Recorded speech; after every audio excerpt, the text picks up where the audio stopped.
அல்லேலூயா. தேவாதி தேவனை ஆராதிக்கும்படியாகவும் பரிசுத்த மனமகிழ்ச்சியின் ஓய்வு நாளுக்கு ஆராதனைக்கு உண்டான நன்மைகளையும் ஆசீர்வாதங்களையும் பெற்றுக்கொள்ளும்படியாக ஒருமனப்பட்டு கூடி வந்திருக்கிற தேவ பிள்ளைகள் யாவருக்கும் அருள்நாதர் இயேசு கிறிஸ்துவின் நாமத்தினாலே அன்பின் வாழ்த்துதலை தெரிவித்துக் கொள்கிறேன். உங்கள் யாவருக்கும் கிருபையும் சமாதானமும் உண்டாவதாக. பக்கத்துல கைகளை கொடுத்து முகத்தை பார்த்து சந்தோஷமா சொல்லுங்க, உங்கள் யாவருக்கும் கிருபையும் சமாதானமும் உண்டாவதாக. ஆமென். கர்த்தருடைய பெரிதான கிருபையினாலும் பரிசுத்த ஆவியினுடைய வழிநடத்துதலோடும் வசனத்தின் ஆதாரத்தோடு கூட தேவாதி தேவன் அவர் நம்மிடத்திலே எதை எதிர்பார்க்கிறார் என்பதை குறித்து இந்த நாளிலே நம்ம தியானிக்க போகிறோம். அல்லேலூயா. கடந்த நாட்களிலே நம்ம தியானித்தோம். ஆண்டவராக இயேசு கிறிஸ்து அவர் செய்த மலை பிரசங்கத்தை குறித்து அதனுடைய தொகுப்புகளை நம்ம அழகாய் தியானிக்க கர்த்தர் உதவி செய்தார். அதனுடைய காரியங்கள் முடிவு பெற்று இப்பொழுது ஆண்டவர் ஒரு அழகான காரியத்தை நமக்கு சொல்லித்தர அவர் பிரியமுள்ள கர்த்தராய் இருக்கிறார். ஆமேன். இப்போ முதலாவது, கர்த்தர் அவருடைய பிள்ளைகளாகிய நம்மிடத்துல ஒரு காரியங்களை எதிர்பார்க்கிறார். அவருடைய எதிர்பார்ப்பு என்ன அப்படிங்கிறத வசனத்தின் ஆதாரத்தோடு கூட நம்ம தியானிக்க போகிறோம். அதற்கு முன்பாக கர்த்தருடைய பிள்ளைகள் நம்மை உண்டாக்கின தேவாதி தேவனிடத்துல அநேக காரியங்களை நம்ம எதிர்பார்க்கிறோம்.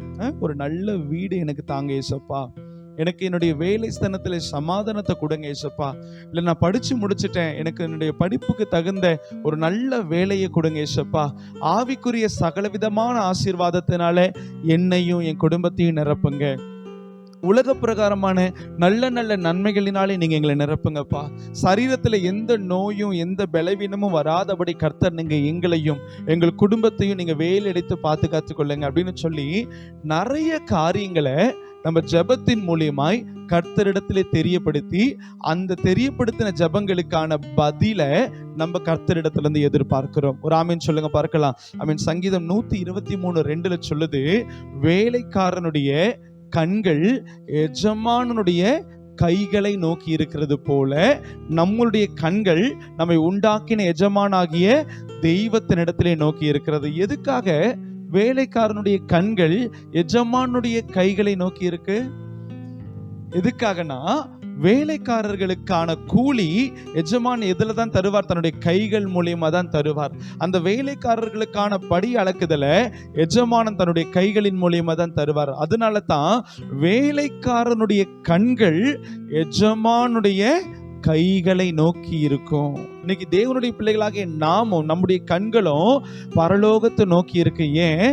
எனக்கு நிறைய காரியங்கள் எனக்கு தேவை ஆண்டவரே, எனக்கு என்னுடைய குடும்பத்திலே ஆசீர்வாதம் தேவை, வேலை ஸ்தானத்திலே ஆசீர்வாதம் தேவை, நல்ல வீடு தேவை அப்படின்னு நிறைய காரியங்களுக்காக நம்ம எல்லாரும் ஆண்டவருடைய சமூகத்தில் என்ன செய்து கொண்டு வருகிறோம்? ஆண்டவருடைய கைகளை பார்த்து கொண்டு வருகிறோம்.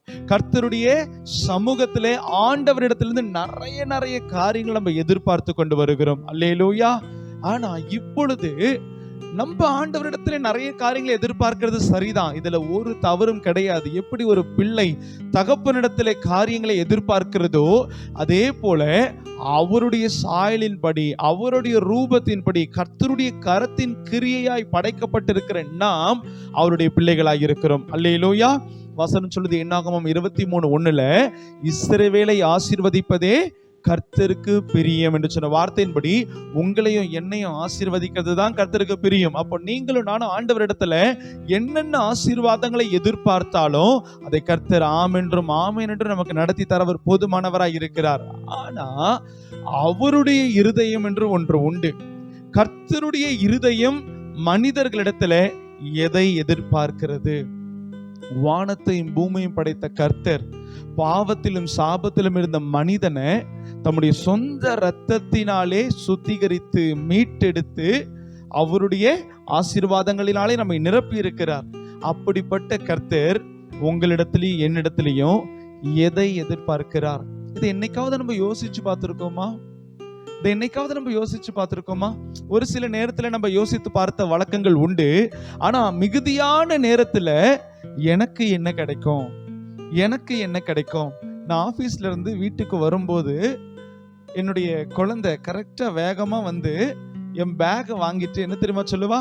டாடி, பேக்குக்குள்ள என்ன வச்சிருக்கீங்க? டாடி, இன்னைக்கு எனக்கு என்ன வாங்கிட்டு வந்திருக்கீங்க? எனக்கு இது வேணும் அது வேணும்னு கேட்டுக்கிட்டே இருப்பான்.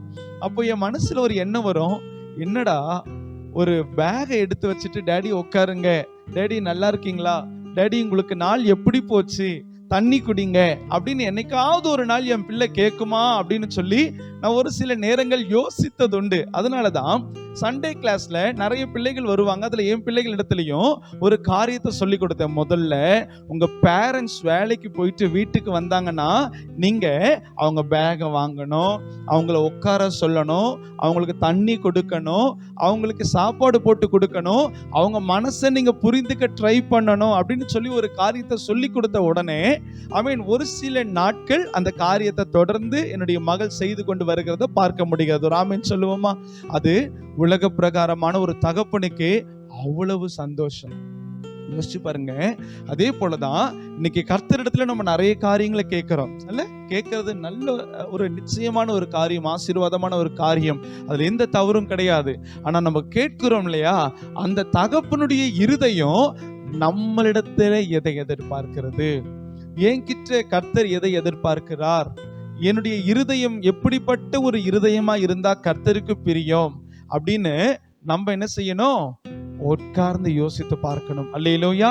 இந்த நாளிலே சேனைகளின் தேவனாகிய கர்த்தர் தம்முடைய இருதயத்தை திறந்து அவருடைய எதிர்பார்ப்பை சபைக்கு சொல்ல போகிறார். அல்லேலூயா.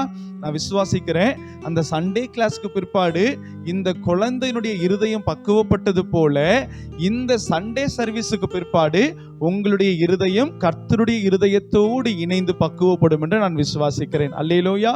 விசுவாசிக்கிறவர்கள் தேவனுடைய மகிமையை காண்பார்கள். கர்த்தருக்கு ஸ்தோத்திரம். எடுத்து வாசிக்கலாம். மத்தேயு 21வது அதிகாரம் வசனம் 18, 19வது வசனத்தை ஒருவர் வாசிக்க நாம் யாவரும் கேட்கலாம். காலையிலே அவர் நகரத்துக்கு திரும்பி வருகையில் அவருக்கு பசி உண்டாயிற்று. அப்பொழுது வழி அருகே ஒரு அத்தி மரத்தை கண்டு அதனிடத்திற் போய் அதிலே இலைகளை அன்றி வேறொன்றையும் காணாமல், இனி ஒரு காலம் உன்னிடத்தில் கனி உண்டாகாதிருக்க கடவுது என்றார். உடனே அத்திமரம் பட்டு போயிற்று. ஆமென். ஹல்லேலூயா. இந்த வசனத்தை நம்ம அநேக நாட்கள் படித்திருப்போம், அநேக முறை இந்த வசனத்தை நம்ம கடந்து சென்றிருப்போம். இந்த வசனத்துல கர்த்தருடைய இருதயம் காணப்படுகிறது. ஒரு ஆமென் சொல்லுங்க பார்க்கலாம். வாசிக்கப்பட்டதான வசனத்துல அருள்நாதர் இயேசு கிறிஸ்து அவர் எருசலேம் தேவாலயத்துல ஆலயத்தை சுத்திகரித்ததற்கு பிற்பாடு அவர் ஆலயத்திலிருந்து பெத்தானியா என்கிறதான ஒரு நகரத்திற்கு அவர் கடந்து வருகிறார். ஒரு ஆமீன் சொல்ல கேட்கலாமா? ஆமீன். எருசலேம் தேவாலயத்தில் இருந்து அந்த ஆலயத்தை சுத்திகரித்ததற்கு பிற்பாடு இயேசு பெத்தானியா என்கிறதான நகரத்திற்கு திரும்பி வந்து அந்த நகரத்திலே அவர் தங்குகிறார். ராத்திரி நைட் அவர் அந்த நகரத்திலே ஸ்டே பண்றார். ஸ்டே பண்ணிட்டு மறுபடியும் அவர் காலையில எழும்பி எருசலேம் தேவாலயத்திற்கு போகிறார். ஒரு ஆமீன் சொல்லிடுவோமா? ஆமீன். எருசலேம் தேவாலயத்துக்கு மறுபடியும் வரும் பொழுது அவருக்கு பசி உண்டாகிறது என்று வேதம் சொல்லுகிறது. இப்போ இந்த இடத்துல மறுபடியும் அப்படிங்கிற ஒரு வார்த்தை உண்டு பாத்தீங்களா? அந்த வார்த்தையை நீங்க அண்டர்லைன் பண்ணி வச்சுக்கோங்க.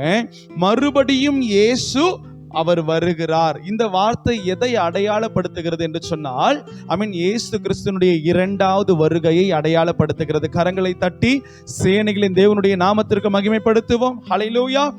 கர்த்தருடைய ஆவியானவர் சொன்னார், நான் போகிறேன், நான் போகிறது உங்களுக்கு நல்லது, நான் போகும் பொழுது பரிசுத்த ஆவியானவராகிய தேற்றரவாளனை உங்களுக்கு நான் கொடுப்பேன், அவர் உங்களை சகலவித சத்தியத்திற்குள்ளே உங்களை நடத்துவார், நான் போய் இதோ சீக்கிரமாய் வருகிறேன் என்று சொன்ன இயேசு இந்த இடத்துல அவர் மறுபடியும் எருசலேம் தேவாலயத்திற்கு வருகிறார். இந்த இடத்துல மறுபடியும் இயேசு வருகிறார். அது எதை அடையாளப்படுத்துகிறதுனா, நீங்களும் நானும் ஆவலோடு எதிர்பார்த்து கொண்டிருக்கிற ஆண்டவராகிய இயேசுனுடைய இரண்டாவது வருகையை அடையாளப்படுத்துகிறது. ஹல்லேலூயா. இரண்டாவது வருகை, ஆண்டவருடைய பிரசன்னம் எருசலேம் தேவாலயத்தை நோக்கி வருகிற அந்த நேரத்துல அவருக்கு என்ன உண்டானதுன்னு வசனம் சொல்லுது. என்ன உண்டானது? நல்ல சத்தமாய் சொல்ல கேட்கலாம். பசி உண்டானது. தேங்க்யூ. பசி உண்டானது. உடனே அந்த பசி உண்டான உடனே அவர் எந்த இடத்துக்கு போனாருங்க? ஒரு அத்தி மரத்தை பார்த்து அந்த அத்தி மரத்துக்கிட்ட இயேசு போனார். கர்த்தருடைய நாமத்திற்கு மகிமை உண்டாகட்டும். இந்த இடத்துல அத்தி மரம் எதை அடையாளப்படுத்துகிறதுனா, கர்த்தருடைய நாமத்தின் மகிமைக்கென்று அது உங்களையும் என்னையும் அடையாளப்படுத்துகிறது. ஒரு ஆமென் சொல்லுங்க பார்க்கலாம். அப்ப முதலாவது, இயேசு தன்னுடைய இரண்டாவது வருகையில் மனிதர்களிடத்திலே, அவருடைய பிள்ளைகளாகிய நம்மிடத்திலே அவர் வருகிறார். வந்து அந்த அத்தி மரத்தினிடத்துல எதை எதிர்பார்க்கிறார்? கனிகளை எதிர்பார்க்கிறார். இன்னைக்கு நம்ம அநேக காரியங்களை கர்த்தராகிய தெய்வத்தினிடத்துல இருந்து நம்ம எதிர்பார்க்கிறோம். ஆண்டவர் எனக்கு இந்த நன்மையை தரணும், ஏசப்பா எனக்கு இந்த காரியத்துல அற்புதம் செய்யணும், என் பிள்ளைகளுக்கு வேலை கிடைக்கணும், என் மகனுக்கு கல்யாணம் ஆகணும், என் மகளுக்கு கர்ப்பத்தின் கனியின் ஆசீர்வாதம் உண்டாகணும் அப்படின்னு நிறைய காரியங்களை நம்ம அத்திமரமா இருக்கிற நம்ம தோட்டக்காரராகிய இயேசுவினிடத்துல நம்ம எதிர்பார்க்கிறோம். ஹல்லேலூயா. ஆனா அந்த தோட்டக்காரராய் இருக்கிற இயேசு அத்திமரமாய் இருக்கிற நம்மிடத்துல அவர் தம்முடைய இரண்டாவது வருகையில ஒரு காரியத்தை எதிர்பார்க்கிறார். அந்த எதிர்பார்க்கிற காரியத்தை முதலாவது நம்ம தெரிந்து கொள்ளணும். எதை எதிர்பார்க்கிறார்னா, ஒரு மரத்தினிடத்துல பொதுவா நம்மளாம் எதை எதிர்பார்ப்போம்? கனிகளை எதிர்பார்ப்போம். நம்ம சர்ச்சு வாசல்ல ஒரு கொய்யா மரம் இருக்குல்ல, கர்த்தருக்கு ஸ்தோத்திரம், ஏறத்தாழ அது வச்சு 6 வருஷம் ஆயிடுச்சு. 6 வருஷம் ஆனதுக்கு அப்புறம் இப்போதான் கொஞ்சம் பூ வர ஆரம்பிச்சிருக்கு.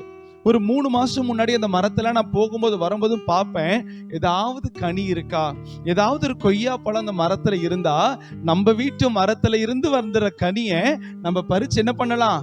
சாப்பிடலாமே. அது எவ்வளவு சந்தோஷமா இருக்கும் தெரியுமா? நம்ம பிள்ளைகள் உழைத்து நம்ம கிட்ட ஒரு 10 ரூபா கொடுத்தாங்கன்னா அந்த 10 ரூபாயை கொண்டு போய் சாப்பிடும்போது அது எவ்வளவு சந்தோஷமா இருக்கும்ல. ராமன் சொல்லுங்க பார்க்கலாம். அதே மாதிரி தான் நம்ம வீட்டுல இருக்கிற ஒரு மரம், நம்ம வச்சு நம்ம தண்ணி ஊத்துன ஒரு மரம், இத்தனை வருஷமா கனி வரல, ஆனா இப்போ கனி வர்றது போல பூ பூக்குது. அதை பார்த்த உடனே அவ்வளவு சந்தோஷம். கொஞ்ச நாள் பார்த்துட்டே இருந்த அந்த பூ கொஞ்சம் கொஞ்சமா கனியா மாறுச்சு. சின்ன சின்ன கனியா ஒரு 10-15 கனிகள் வந்துச்சு. அவ்வளவு சந்தோஷம். வீட்டுல வந்து சொன்னேன், கொய்யா மரத்துல பூ பூத்திருக்கு, கொய்யா மரத்துல கனி வந்திருக்கு, இன்னொரு 1 மாசத்துல என்ன வந்துரும்? அது பழுத்துரும், அந்த கனிகளை நம்ம சாப்பிடலாம் அப்படின்னு சொன்ன ஒரு காரியம். ஆனா ஒரு நாள் நான் ஆபீஸ்க்கு போகும்போது பாக்குறேன், இருந்த கனியை காணோம். யார் எடுத்தாங்கன்னு தெரியல. உடனே கர்த்தருடைய நாமத்திற்கு மகிமை உண்டாகட்டும். நம்ம பாலு ஐயா, இந்த பராமரிப்பு பார்க்கிற பாலு ஐயா என்ன பண்ணாங்க, ஒரு கனி இருந்துச்சு, ஒரு நல்ல பிளாஸ்டிக் கவர் எடுத்து அதை நல்லா கட்டி வச்சிருக்க. நீங்க சர்ச்சை விட்டு வெளில போகும்போது நீங்க பார்க்கலாம். நான் நினைக்கிறேன் அடுத்த வாரம் அந்த கனியை சாப்பிடுகிறதற்கு கர்த்தர் தருவார். அல்லேலூயா. அப்போ உலக பிரகாரமா ஒரு மரத்தை வைத்த ஒரு மனிதன் அந்த மரத்தினிடத்துல எதை எதிர்பார்க்கிறான்? கனிகளை எதிர்பார்க்கிறான். இன்னைக்கு உங்களையும் என்னையும் கர்த்தருடைய ஆவியானவர் இந்த உலகத்திலே அவர் சிருஷ்டித்து நாட்டி இருக்கிறார். ஒரு ஆமென் சொல்லுங்க பார்க்கலாம். யாராவது சொல்ல முடியுமா? இல்ல பாஸ்டர், நான் வானத்திலிருந்து குதிச்சிட்டேன். இந்த வீட்டுல எல்லாம் சண்டை வரும்போது பெத்தவங்க எல்லாம் சொல்லுவாங்க, இவன் ஒரு வேலையும் செய்ய மாட்டான், இவன் வானத்திலிருந்து குதிச்சான் போல இருக்கு அப்படின்னு சொல்லுவாங்க. பாத்தீங்களா? அது மாதிரி நம்ம யாரும் வானத்திலிருந்து குதித்தவர்கள் கிடையாது. நம்மளை யார் தான் உண்டாக்கினார்? நல்ல சத்தமா சொல்லுங்க, யார் தான் உண்டாக்கினார்? கர்த்தர் தான் நம்மளை உண்டாக்கினார். தாயின் கருவில் உருவாகும் முன்னே நம்முடைய எலும்புகளை அவர் அறிந்திருக்கிறார். நம்மை பெயர் சொல்லி அவர் அழைத்திருக்கிறார். நம்முடைய எலும்புகள், நம்முடைய கருவை கர்த்தருடைய கண்கள் கண்டது. ஒரு ஆமென். இன்னைக்கு அம்மாக்கள் கூட பிள்ளைகளை அந்த நர்சுமார்கள் கொண்டு வந்து, இந்தாங்கம்மா இதான் உங்க பிள்ளைன்னு கொடுத்த உடனே அந்த பிள்ளையினுடைய முகத்தை பார்த்த உடனே தான் அவ்வளவு சந்தோஷப்படுவாங்க. ஆனா இயேசு அதற்கு முன்னாடியே நம்முடைய முகத்தை பார்த்திருக்கிறார். ஆமென், ஆமென். கர்த்தருடைய ஆவியானவர் அவருடைய கரத்திலே 2 காரியங்களை வைத்திருக்கிறார். முதலாவது வேதம் சொல்லுது, காலங்கள் கர்த்தருடைய கரங்களில். 2வது, உங்களையும் என்னையும் கர்த்தர் என்ன பண்றாங்க? தன்னுடைய உள்ளம் கைகளிலே வரைத்து வைத்திருக்கிறார். அப்போ ஆண்டவர் நம்மை ஒரு தரிசனத்தோடு இந்த பூமிக்கு அனுப்பி இருக்கிறார். அந்த தரிசனம் நிறைவடையும் வரைக்கும் ஆண்டவர் நமக்கு தேவையான எல்லாவற்றையும் அவர் தந்து கொண்டே இருப்பார். அப்படிப்பட்ட கர்த்தர் நம்மளை இந்த உலகத்திலே ஒரு அத்தி மரத்தை போல நாட்டின கர்த்தர், அவர் ஒரு நாள் நம்மிடத்திலே வருகிறார். அவர் வரும் பொழுது நம்மிடத்துல எதைத்தான் எதிர்பார்க்கிறார்? நம்மிடத்துல கனிகளை மட்டும்தான் எதிர்பார்க்கிறார். கர்த்தர் அவருடைய பிள்ளைகளிடத்துல இருந்து காணிக்கைகளை எதிர்பார்க்கிற தெய்வம் அல்ல. ஏன்னா வசனம் சொல்லுது, பொன்னும் பொருளும் வெள்ளியும் கர்த்தருடையது, பூமியும் அதனுடைய நிறைவும் கர்த்தருடையது. அவர் பெரிய செல்வ சீமானா இருக்கிறார். அவரிடத்துல இருந்து நம்ம தான் எதிர்பார்க்கணும். அப்போ ஆண்டவர் நம்மிடத்துல இருந்து காணிக்கைகளை எதிர்பார்க்கல, நம்மிடத்துல இருந்து தசம பாகத்தை எதிர்பார்க்கல.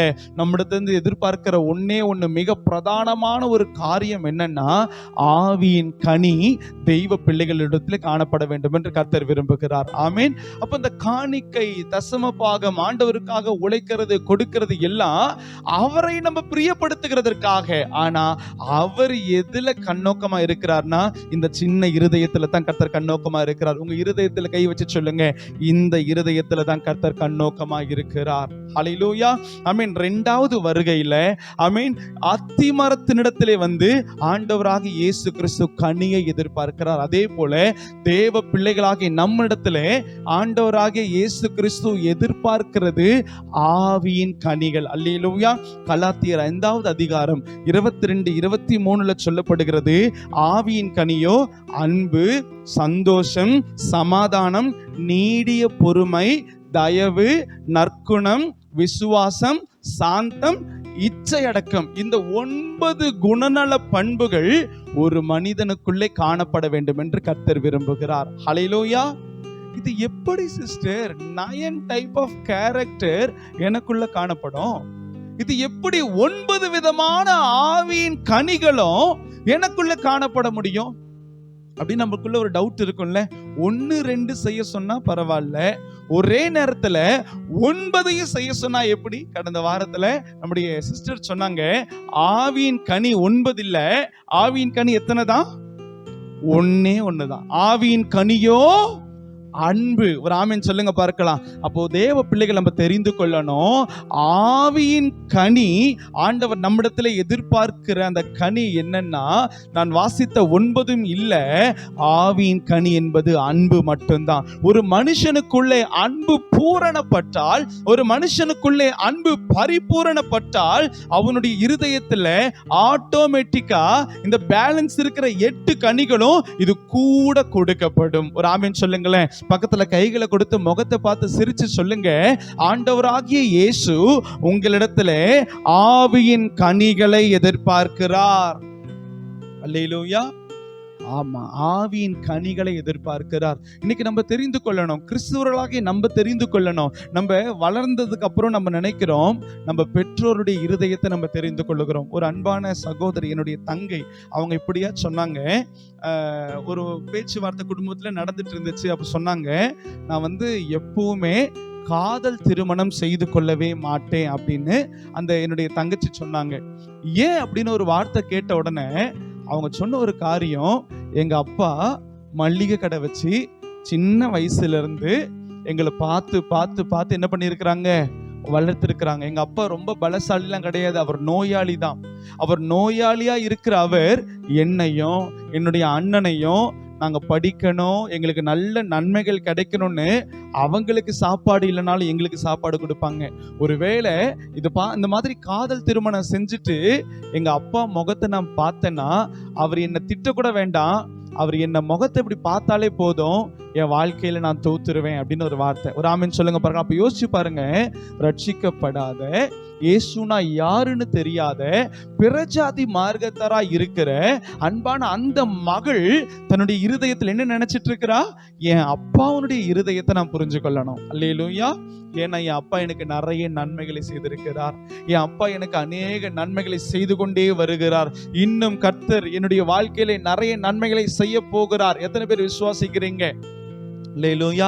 அவ்வளவு நன்மைகளை கர்த்தர் நம்முடைய வாழ்க்கையில செய்து கொண்டு வருகிறார். ஆனா யோசிச்சு பாருங்க, இன்னைக்கு உலக பிரகாரமா இருக்கிற கிறிஸ்துவ குழந்தைகள், உலக பிரகாரமா இருக்கிற கிறிஸ்துவ வாலிப பிள்ளைகள், அவங்க நினைக்கிற காரியம் என்ன, நான் வந்து லவ் பண்ணுவேன், இதுல என்ன தப்பு இருக்கு? ஆனா தேவ பிள்ளைகள் நம்ம கற்றுக்கொள்ளணும், அப்பா அம்மாவுக்கு கீழ்ப்படிஞ்சு நீங்க கல்யாணம் பண்ணீங்கன்னா மட்டும்தான் உங்க வாழ்க்கை ஆசீர்வாதமா இருக்கும். அல்லேலூயா. நம்முடைய பைபிள்ல எத்தனையோ பேர் காதல் திருமணம் பண்ணியிருக்கிறாங்க, இல்ல எத்தனையோ பேர் பண்ணியிருக்கிறாங்க. ஆனா அவங்களுடைய வாழ்க்கையெல்லாம் குறித்து நீங்க பாத்தீங்கன்னா அதுல 1% ஆசீர்வாதம் இல்லை. யாக்கோபு யார காதல் திருமணம் பண்ணாரு? யார பண்ணாரு? யாரையா பண்ணாரு? அவர் பண்ணா என்ன பண்ணலாம்னா என்ன, ராகேல் அப்படின்னு ஒரு லேடி என்ன பண்ணாரு, 7 வருஷமா துரத்தி லவ் பண்ணாரு சார். லேலோயா, கல்யாணம் நடந்துச்சுங்க, கல்யாணம் நடந்துச்சு. ஆனா ராகேல் அவள் பரலோகத்துக்கே போகலன்னு வசனம் சொல்லுது. பழைய ஏற்பாட்டின் காலத்துல பரலோகத்துக்கு போறதுனா எதை தெரியுமா அடையாளப்படுத்தும்? அவர்கள் மரித்து அவர்களுடைய மரித்த சரீரம் தன்னுடைய பிதாக்களுடைய கல்லறையிலே அடக்கம் பண்ணால் ஒழிய அவர்கள் பரலோகத்துக்கு போனாங்கன்னு அவர்களுக்கு கணக்கு இல்லை. ஆனா ராகேல் பெத்தேலுக்கு போகிற வழியிலேயே, பெத்தேல்னா தெய்வத்தினுடைய பிரசன்னம் இருக்கிற இடம், கர்த்தருடைய ஆவியானவர் பிறந்த இடம், அந்த பெத்தேலுக்கு போகிற தேவ பிரசன்னம் இருக்கிற இடத்திற்கு போற வழியிலே என்ன பண்ணிட்டா, மரித்து போயிட்டா. அவளை ஆஃப் த வேலையை அடக்கம் பண்ணியாச்சு. அப்ப என்ன அர்த்தம்? லவ் மேரேஜ் பண்ணாங்க, பைபிள் சொல்லுது. ஆனா லவ் மேரேஜ் பண்ணதுக்கு அப்புறம் அவங்களுடைய வாழ்க்கை ஆசீர்வாதமா இல்லை. ஒரு ஆமென் சொல்லுங்க பார்க்கலாம். இந்த பலிபீடத்துல இருந்து சொல்றேன், உன்னுடைய வாழ்க்கையில 3 தகப்பன்மார்கள் உனக்கு முக்கியம். எத்தனை தகப்பன்மார்கள்? பாஸ்டர், எனக்கு ஒரு அப்பா தான் இருக்கிறாங்க.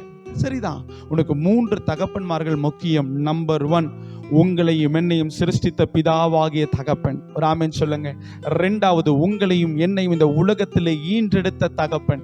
3வது, உங்களையும் என்னையும் ஆவிக்குரிய வாழ்க்கையிலே வளர்த்தெடுக்கிற ஆவிக்குரிய தகப்பன். இந்த 3 தகப்பன்மார்களுடைய சம்மதத்தோடு நீங்க கல்யாணம் பண்ணீங்கன்னா மட்டும்தான் உங்களுடைய கல்யாணம் ஆசீர்வாதமா இருக்கும். பக்கத்துல கையை கொடுத்து முகத்தை பார்த்து சொல்லுங்க, இந்த 3 தகப்பன்மார்களும் நம்முடைய வாழ்க்கையில மிக முக்கியம். அல்லேலூயா. ஆமா, இன்னைக்கு நிறைய பேர் நம்முடைய சர்ச்சில் வாலிப பிள்ளைங்க, நீங்க கல்யாணத்துக்கு ஆயத்தமாக இருந்த வயசுக்கு வந்துட்டீங்க. நீங்க உங்களுடைய வாழ்க்கையில நல்ல ஒரு அட்வைஸ் சொல்றேன், இந்த 3 தகப்பன்மார்களுடைய சம்மதத்தோடு நீங்க கல்யாணம் பண்ணீங்கன்னா உங்க வாழ்க்கை சொல்லு. ஆமா, அதுக்கப்புறம் நான் சொல்ல மாட்டேன். கர்த்தருடைய நாமத்திற்கு மகிமை உண்டாகட்டும். யோசிச்சு பாருங்க, உலக பிரகாரமா இருக்கிற ஒரு தகப்பனுடைய இருதயத்தை புரிந்து நடக்கிற நிறைய பிள்ளைகளை நம்ம பார்க்கிறோம்.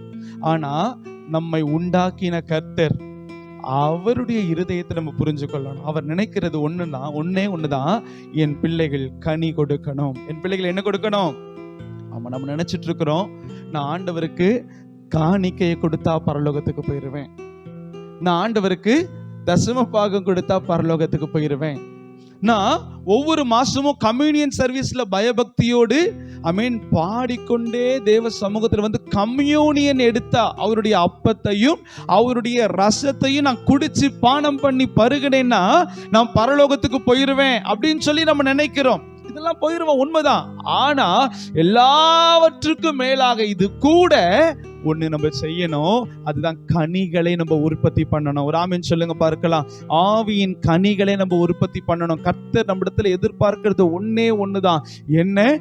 ஆவியின் கனிகளை தேவ பிள்ளைகள் நம்ம மற்றவர்களுக்கு பகிர்ந்து கொடுக்க வேண்டும் என்று கர்த்தர் விரும்புகிறார். ஒரு ஆமென் சொல்லுங்க பார்க்கலாம். அப்போ நம்ம இன்னைக்கு அநேக தேவ பிள்ளைகள் நினைக்கிறாங்க, நான் ஊழியம் பண்ணா பரலோகத்துக்கு போயிருவேன் அப்படின்னு பைபிள் சொல்லுதா?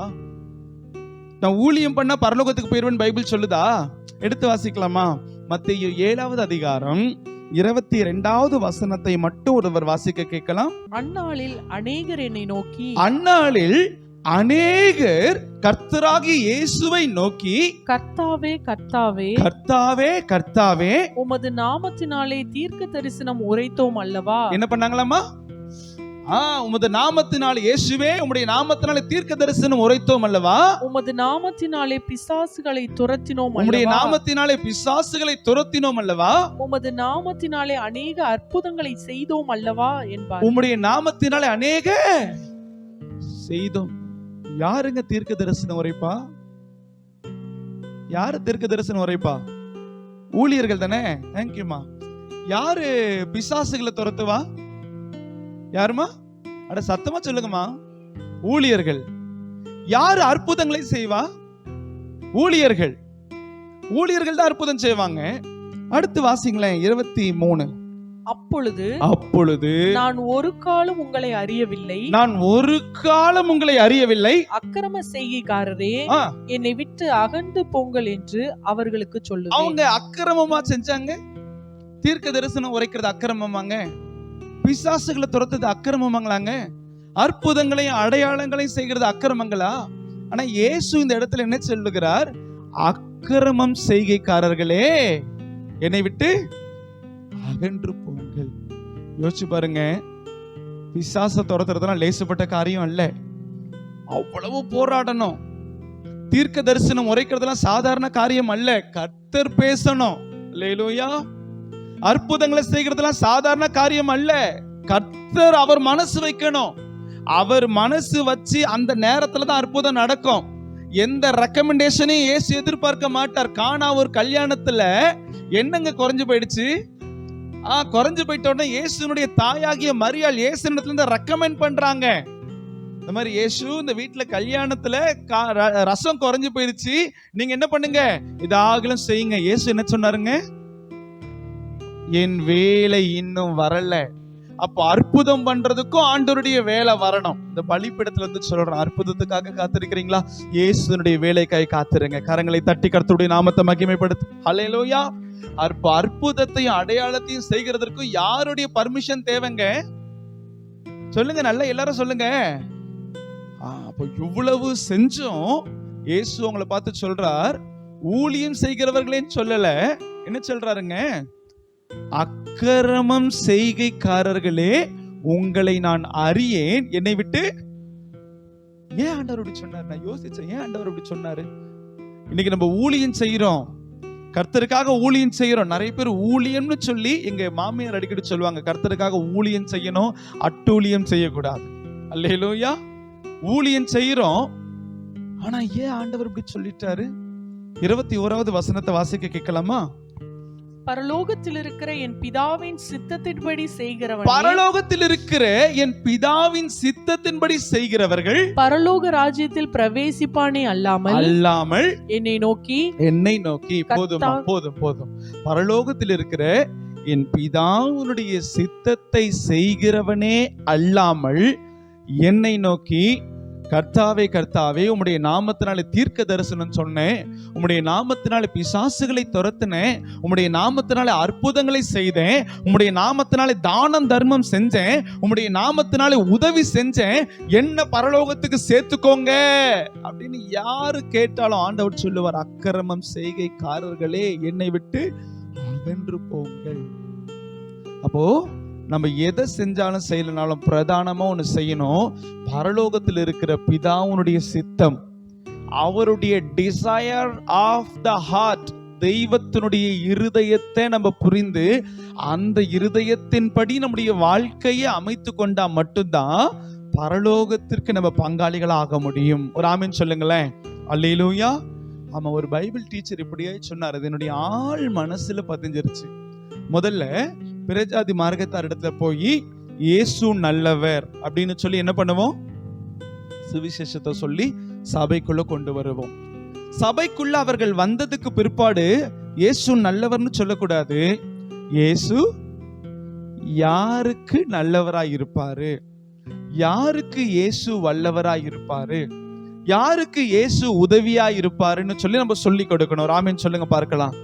அப்போ முதலாவது நம்ம அறிந்திருந்தோம், இயேசு கிறிஸ்துவை தேடினாலே நமக்கு நித்திய ஜீவன் உண்டாயிருக்கும் நம்ம தெரிந்திருக்கோம். ஆனா இப்போ நம்ம அடுத்த லெவல் இருக்கிற ஒரு அடுத்த ப்ரமோஷனுக்கு நம்ம போறோம். நம்மளுக்கு இப்போ தெரியப்படுகிற வார்த்தை என்னன்னா, நீ இயேசுவை மட்டும் அறிந்தால் போதாது, அவருடைய இருதயத்தை நீ அறிந்து கொள்ளணும். ஒரு ஆமென் சொல்லுங்க பார்க்கலாம். கரங்களை தட்டி கர்த்தருடைய நாமத்தை மகிமைப்படுத்துவோமா? ஹல்லேலூயா. இன்னைக்கு நிறைய பேருக்கு இயேசு தெரியும், புரியுதா? சர்ச்சுக்குள்ள இருக்கிற நமக்கு இயேசுவை தெரியும். இதே நாள்ல நம்முடைய வீட்டுல இருக்கிற நம்முடைய சொந்தக்காரர்களுக்கு இயேசுவை தெரியும். அப்ப இயேசுவை தெரிஞ்சா மட்டும் நம்ம பரலோகத்துக்கு போயிட முடியாது, புரியுதா? ஒரு தம்பி வந்து ஆபீஸ்ல எங்கிட்ட இப்படியே சொன்னார். என்னன்னா, ஒரு குறிப்பிட்ட கட்சி தலைவரை பார்த்துட்டு, எனக்கு அவரை ரொம்ப தெரியும். என்ன சொன்னாரு? ரொம்ப எனக்கும் தோணுச்சு, அப்படியா, பெரிய கை போல இருக்கு, நல்ல பணக்கார பிள்ளை போல இருக்குன்னா, தங்கத்தில் செயின்லாம் அந்த ஒரு செயின் மாதிரி போட்டிருந்தான். கர்த்தருக்கு ஸ்தோத்திரம். எனக்கு அந்த குறிப்பிட்ட ஒரு தலைவரை தெரியும். என் பக்கத்துல இன்னொரு தம்பி இருந்தான், அவன் ரொம்ப குசும்புக்கார பையன். அவர் கேட்டான், சரிடா உனக்கு அவரை தெரியும் சரிதான், ஆனா அந்த அரசியல்வாதி தலைவருக்கு உன்ன தெரியுமா? உடனே அந்த தம்பி சொன்னா, நான் சின்ன வயசுலயே நான் ஒரு தூக்கி வச்சிருக்கிற போட்டோ எங்க வீட்டுல இருக்கு, ஆனா இப்போ அவருக்கு முன்னாடி நான் போய் பார்த்தேன்னா யாருன்னு தெரியுமா தெரியாதுன்னு தெரியல. அதே போலதான் இன்னைக்கு நிறைய கிறிஸ்தவர்கள் இருக்கிறாங்க. ஆமென் சொல்லுங்க, ஒரு அல்லேலூயா சொல்லுங்க பார்க்கலாம். நம்ம சின்ன பிள்ளையா இருக்கும்போது ஞான ஸ்நானம் பெற்ற அந்த நாட்களில் கர்த்தருடைய இருதயத்தை புரிஞ்சு கொள்ளுவோம் சிஸ்டர்.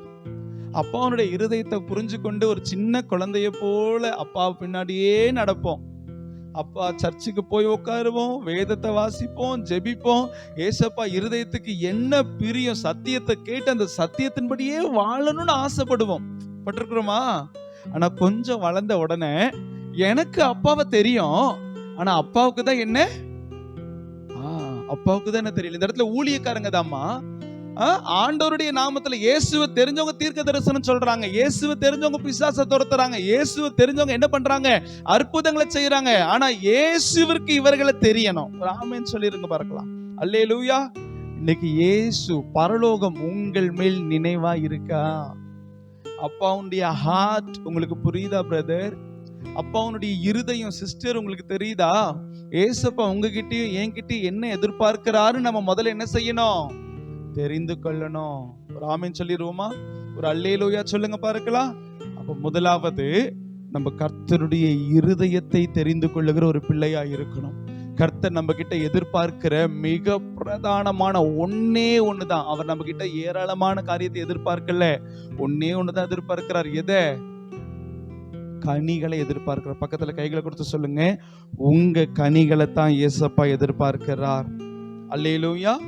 உங்க கனிகளை தான் கர்த்தர் எதிர்பார்க்கிறார். அமெரிக்கா தேசத்துல ஒரு புகழ்பெற்ற ஊழியர், இப்ப கூட அவங்க ஜீவனோடு இருக்கிறார், ஒரு புகழ்பெற்ற ஊழியர் டிஜிஎஸ் தினகரன் அங்கிள் எப்படி நம்ம இந்திய தேசத்திற்கு ஒரு பெரிய அன்பின் அப்போஸ்தலரா இருந்தாரோ, அதே போல ஒட்டுமொத்த அமெரிக்கா தேசத்திலையும் இந்த குறிப்பிட்ட ஊழியர், அவருடைய பெயர் பென்னி ஹின், இவர் எல்லாருக்கும் பிரபலமான ஒரு ஊழியர். அவர் போய் நின்னார்னா அற்புதம் நடக்கும். அவர் அநேக ஊழியர்களை அவர் எழுப்பி இருக்கிறார். ஒரு ஆமென் சொல்லுங்க பார்க்கலாம். இன்னைக்கு நிறைய விசுவாசிகளை எழுப்பின ஊழியர்களை பார்த்து இருக்கிறோம். ஆனா அவர் ஏறத்தாழ 3000 ஊழியக்காரர்களுக்கு மேல எழுப்பி இருக்கிறாராம். ஒரு நாள் அவர் தூங்கும் பொழுது அவருடைய கண்கள் திறக்கப்பட்டு ஒரு சொப்பனத்தை கர்த்தர் கொடுத்தாராம். என்னன்னா, அநேக ஊழியக்காரங்க லைன்ல நின்னுகிட்டே இருக்கிறாங்களாம். அநேக ஊழியக்காரங்க எங்க நிக்கிறாங்களாம்? எல்லாரும் சொல்லுங்க, லைன்ல நிக்கிறாங்களாம். அந்த லைன்ல நிக்கும் போது இவர் கடைசி ஆளா நிக்கிறாராம்.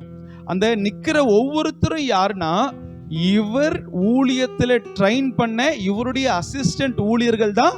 கிட்டத்தட்ட 3500 பேர் லைன்ல நின்றுட்டு இருக்கிறாங்களாம். ஒரு ஆமென் சொல்லுங்க பார்க்கலாம்.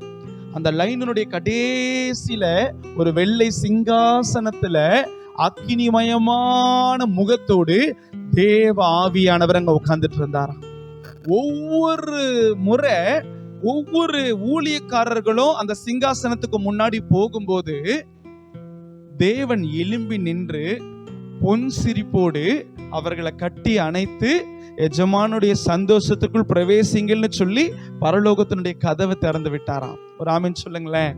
பின்னாடி இருந்த இவர் நினைச்சாராம், நான் சொல்லி கொடுத்த என் அசிஸ்டன்ட்டுக்கே இவ்வளவு கனம் பரலோகத்துல கிடைக்குதுன்னா, நான் ட்ரெயின் பண்ண என்னுடைய உடன் ஊழியக்காரர்களுக்காகவே தேவன் எழும்பி நிற்கிறாருன்னா, நான்லாம் போய் நின்னா அந்த இடத்துல பெரிய காரியம் நடக்கும் போல இருக்கு அப்படின்னு சொல்லிட்டு மனசுக்குள்ள சந்தோஷத்தோட சிரிச்சுக்கிட்டே லைன்ல நின்னார். அவர் கனவுல அவர் பார்த்தது அவரே சொன்னார். அப்படியே லைன்ல நின்னாராம். கொஞ்சம் கொஞ்சமா போய் அவருடைய டேர்ன் வந்துச்சான். அவர் டேர்ன் வந்த உடனே அவருக்கு முன்னாடி இருக்கிற ஊழியக்காரரை பார்த்து ஆண்டவர் சிரிச்ச முகத்தோடு கட்டி எஜமானுடைய சந்தோஷத்திற்குள் பிரவேசின்னு சொன்னாராம். ஆனா அந்த கடைசி அந்த ஊழியக்காரர் இருக்காரு பாத்தீங்களா, அவரை பார்த்த உடனே பொன் சிரிப்பா இருந்த கர்த்தருடைய முகம் அப்படியே அக்கினியாய் மாறுச்சான். அப்படியே அவருடைய கண்கள் அக்கினியாய் மாறுச்சான். கண்கள் அப்படியே ரத்தமா மாறி, கண்கள் நம்மளாம் கோவப்பட்டா நம்ம கண்கள்ல நரம்பு தெரியும் சொல்லுவாங்க பாத்தீங்களா, நான் பார்த்தது இல்லைங்க, அப்படி நரம்பு தெரியும் சொல்லுவாங்க. அதே மாதிரி ஆண்டவருடைய கண் அப்படியே நரம்பு தெரிகிற அளவுக்கு கோபமா மாறுச்சான். உடனே சட்டார்னு எழும்பிட்டாராம். ஒரு ஆமென் சொல்லுங்க பார்க்கலாம்.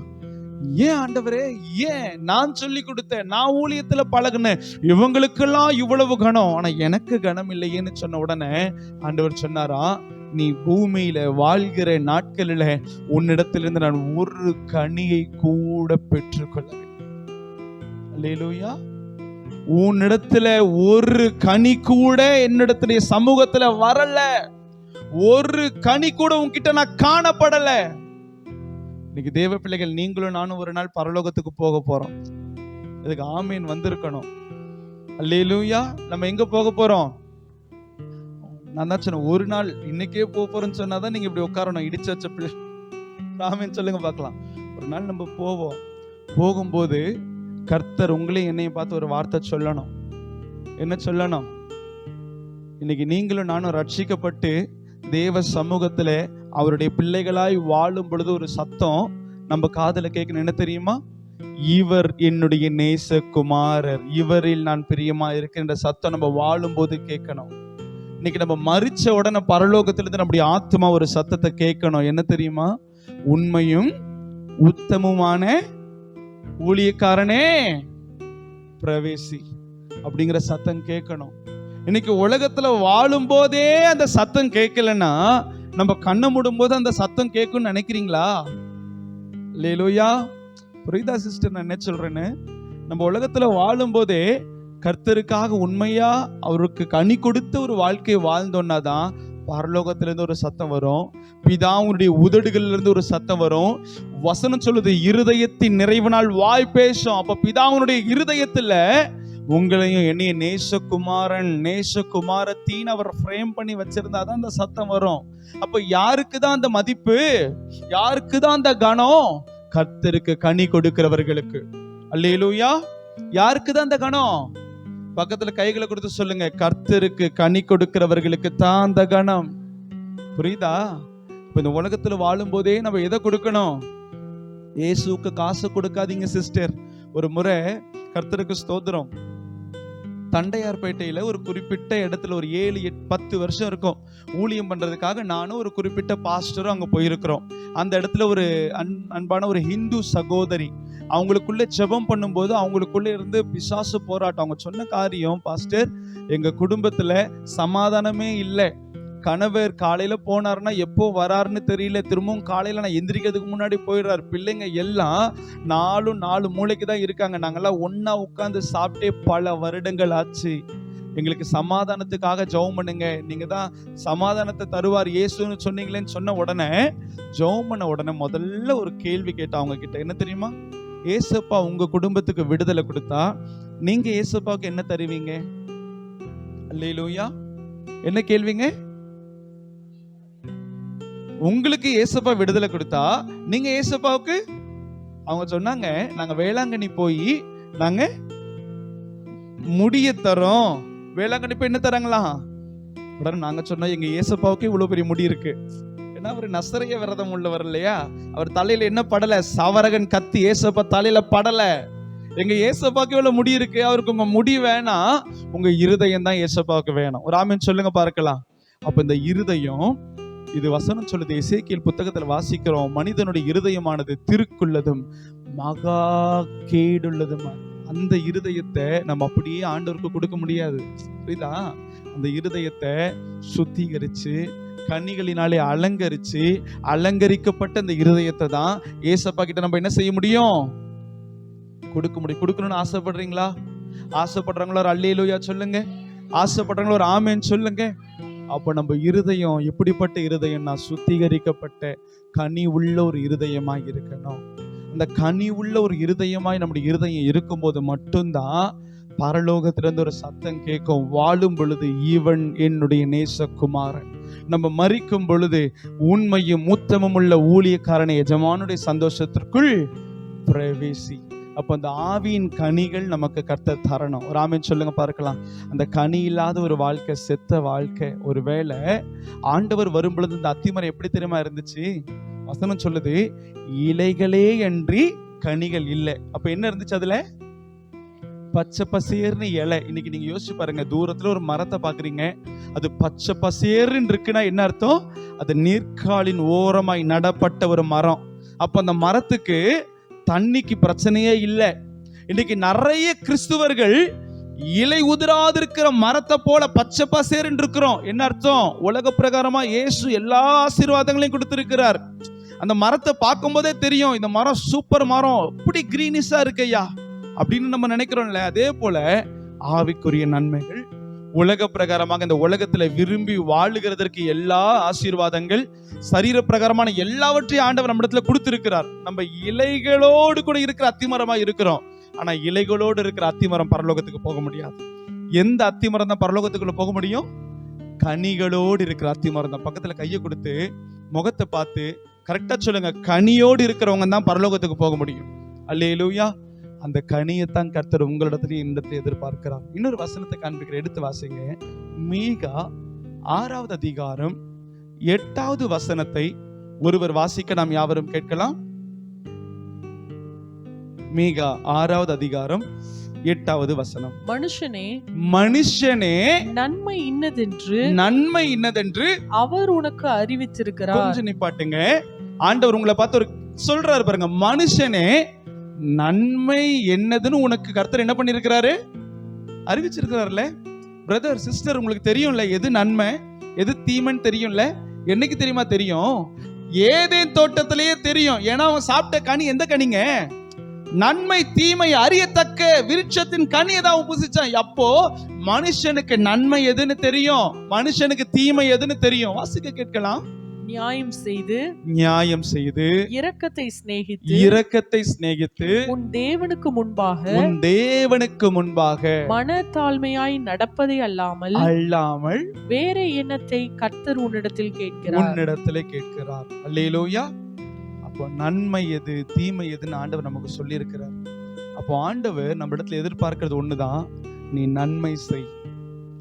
நன்மை செய்து கர்த்தருக்கு முன்பாக மனத்தாழ்மையோடு வாழுகிற அந்த கனி உள்ள ஒரு வாழ்க்கை அது நமக்கு வேண்டும். அது இருந்தா மட்டும்தான் நம்ம எங்க போக முடியும்?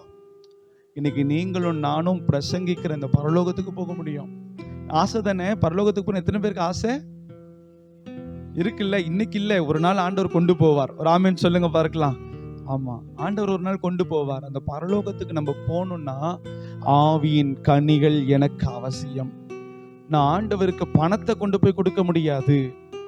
ஆண்டவருக்கு நான் திரளான ஆத்துமாக்களை கொடுத்து என்னுடைய ஆவியை நான் கலங்கப்படுத்திட்டேன்னா எனக்கு பெருசான நஷ்டம். வசனம் சொல்லுது, நீ உலகம் முழுக்க ஆதாயப்படுத்தி கொண்டாலும் உன்னுடைய சொந்த ஜீவனை கனி இல்லாமல் அதை நஷ்டப்படுத்திக்கிட்டனா உனக்கு என்ன லாபம்? புரியுதா? நம்ம உலகம் முழுக்க சுவிசேஷத்தை சொல்றதை காட்டிலும் முதல்ல இந்த இருதயம் கனி உள்ள ஒரு இருதயமாய் வாழணும், மாறணும். ஒரு ஆமேன். அதற்காகத்தான் கர்த்தருடைய ஆவியானவர் தன்னுடைய இருதயத்தை திறந்திருக்கிறார். இன்னைக்கு ஒருவனும் கெட்டு போகிறது பிதாவுடைய சித்தம் இல்லை. இந்த இடத்துல இருக்கிற நீங்களும் சரி, நம்முடைய பெரியார் பாதை சூளைமேட்டில் இப்பொழுது ரோட்டில் நடந்து கொண்டிருக்கிற நமக்கு அன்பான பிரஜாதி மார்க்கத்தாரும் சரி, அங்கும் இங்குமாய் வீடுகளில் இருக்கிற கர்த்தரை அறியாத பிரஜாதி மார்க்கத்தாரும் சரி, எவரும் கெட்டு போகிறது பிதாவுடைய சித்தம் கிடையாது. ஒத்துக்கிறீங்களா நான் சொல்றத? அல்லேலூயா. யாரும் கெட்டு போக கூடாது. அதனாலதான் கர்த்தர் தம்முடைய இருதயத்தை திறக்கிறார். அவர்கள் கெட்டு போக கூடாதுன்னா முதல்ல நீங்களும் நானும் கெட்டு போக கூடாது. ஏன்னா நீங்களும் நானும் தான் உலகத்திற்கு உப்பா இருக்கிறோம். உப்பானது கெட்டு போயிட்டுன்னா வேற எதை வச்சு சாரமேற்றப்படும்? அதான சொல்லுது மத்தேயு 5வது அதிகாரம் 12 வாசிக்கிறோம். உப்பானது சாரமற்று போனால் வேற எதனால் சாரமாக்க முடியும்?